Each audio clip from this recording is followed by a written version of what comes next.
قربانی کا گوشت ظاہر ہے کہ جب ہم قربانی کرتے ہیں تو اس میں ہمیں ایک ظاہری فائدہ یہ بھی حاصل ہوتا ہے کہ گوشت ہمیں میسر آتا ہے۔ اس سلسلہ میں جو گوشت کی تقسیم ہے اس حوالے سے فقہا نے ہمیں یہ حکم دیا ہے، اور یہ یقیناً شریعت کے تقاضوں کے عین مطابق ہے کہ ہم اس گوشت کو باقاعدہ وزن کر کے برابر برابر تقسیم کر دیں سب میں۔ اسی طرح ایک بات اور بھی ضمناً کہ جو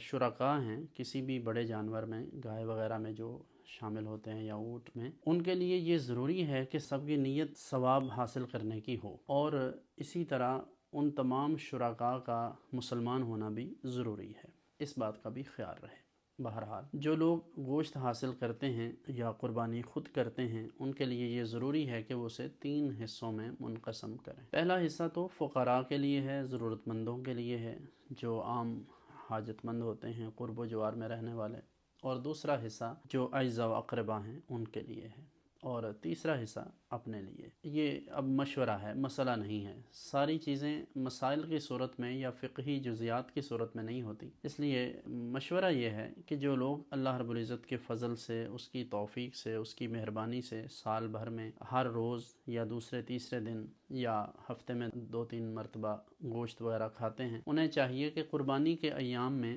برکت کے لیے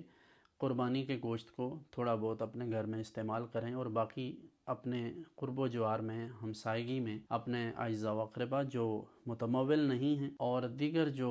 اہل حاجت ہیں ان کو اپنا وہ گوشت دے دیں۔ اس سلسلہ میں کوئی شخص سارا گوشت اپنے گھر بھی رکھ سکتا ہے، شریعت نے ایسی کوئی پابندی نہیں لگائی، لیکن شریعت نے ہمیں عقل دی ہے، اللہ نے ہمیں شعور دیا ہے، اللہ رب العزت نے ہمیں ان حادثات اور واقعات سے تجربات حاصل کرنے کا حکم دیا ہے، اور دنیا کو دیکھ کر ہمیں چلنا ہے، اس لیے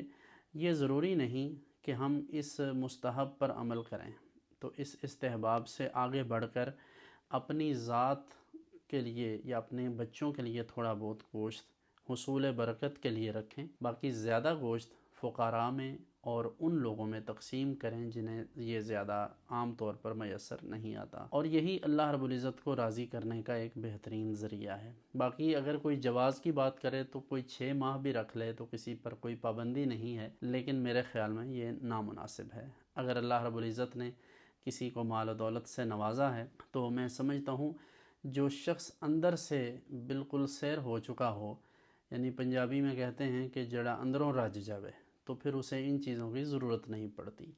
تو بہرحال قربانی کے گوشت کو خود بھی کھائیں، اپنے اعزاء و اقربا کو بھی کھلائیں، لیکن ان لوگوں کا خاص خیال رکھیں جنہیں یہ عام طور پر میسر نہیں آتا۔